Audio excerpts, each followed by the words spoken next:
अस्सलाम वालेकुम रहमतुल्लाह।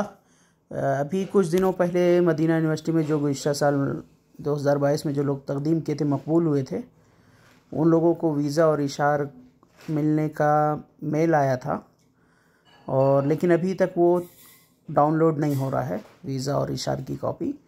तो जो इत्तला है इंशाल्लाह कल मुमकिन है कि आ जाए, यानी सुबह बुध के दिन या जुमरात के दिन, क्योंकि कुछ कंट्री वालों का आ भी चुका है। फ़िलिपीन का वीज़ा और इशार आ चुका है, तो धीरे धीरे इसको अपलोड कर रहे हैं जामिया की वेबसाइट पर, इसलिए परेशान ना हो।